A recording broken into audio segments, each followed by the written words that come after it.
Friendly neighbors and neighborhood friends, I'm Dirk Hetfield, and I don't know what's real anymore.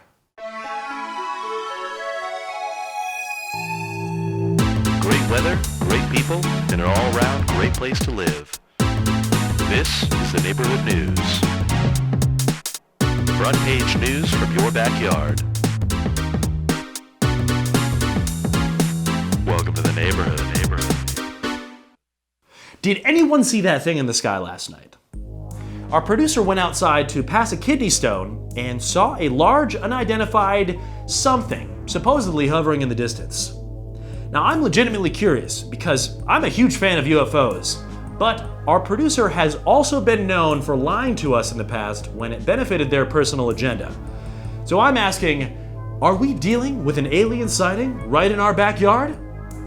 We really wish we had any sort of recorded video evidence or a picture to throw up here while we're talking, but we don't. So here's an artist's rendering based on no actual proof. What's more likely, I wonder?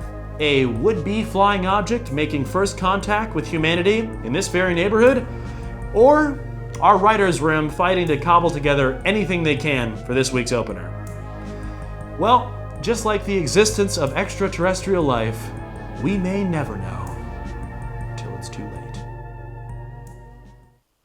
But next up on the Unsolved Neighborhood Mysteries of the Week, teenage humans truly have a lexicon all their own.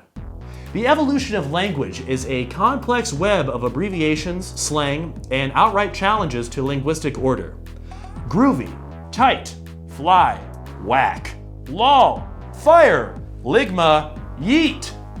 All ways of protesting the language of the old with the invigorated experience of the young.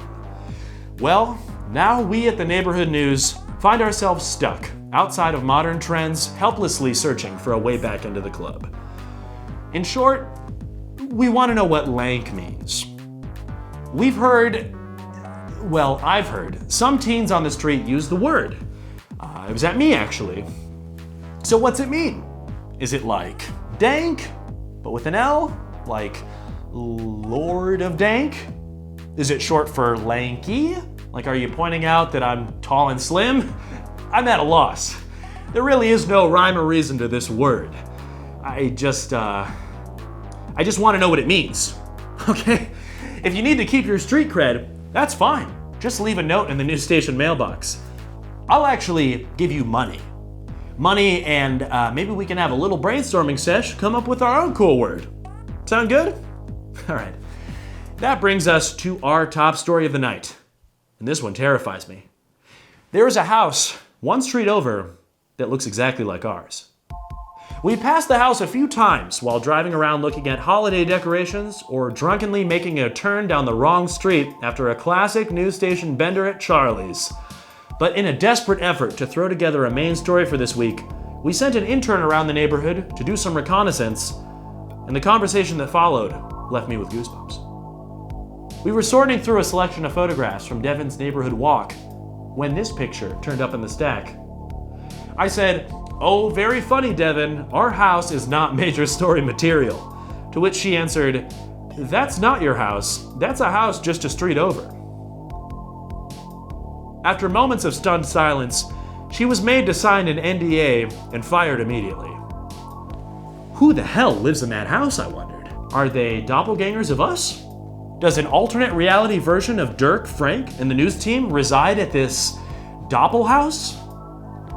Now, I'm making light of the situation now on camera, but these inquiries drove me to the brink of a full mental breakdown in the days leading up to our broadcast. I immediately requested that a full investigative segment take place on this house, but our production team informed me that we'd bled through our budget 2 episodes ago, and it would have to wait for another season. So hear me now, faithful viewers. I will get to the bottom of this. God help me if I knock on that door and another me opens up. That's when the cameras stop shooting and the guns start. But enough about my paranoid delusions. We here at the news station are eagerly awaiting the outcome of a medical procedure involving Frank's well-being. Frank was preparing a segment called Get Your Poop in a Group, where he took impeccable photos of his stool to put in a very thoughtful collage celebrating a successful first season of the Neighborhood News. But during preparation, Frank discovered something troubling. he had a tapeworm. This distress sent him into a bout of depression this past week. The only solution was dipping into the reserve production funds and using them to pay for Frank's endoscopy and subsequent operation to remove the worm. I'm pleased to say we go live now to that very endoscopy in a bit we call The Field in Frank.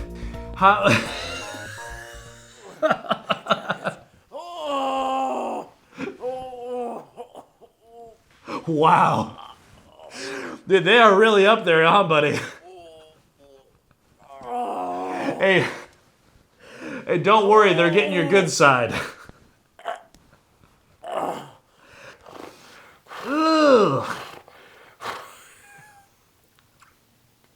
How deep are they in there, buddy? Can you taste it yet? Ooh. Are you able to grunt or anything for the people at home? Let them know how you're doing?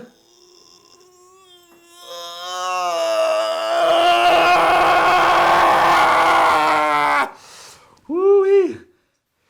Well, I'm just going to say, glad it's him and not me, but we're all praying. We're all praying. Please keep Frank and Frank's asshole in your prayers tonight. Plans for the weekend? Well, I would like to cordially invite you to the official Neighborhood News Frank deworming party this weekend.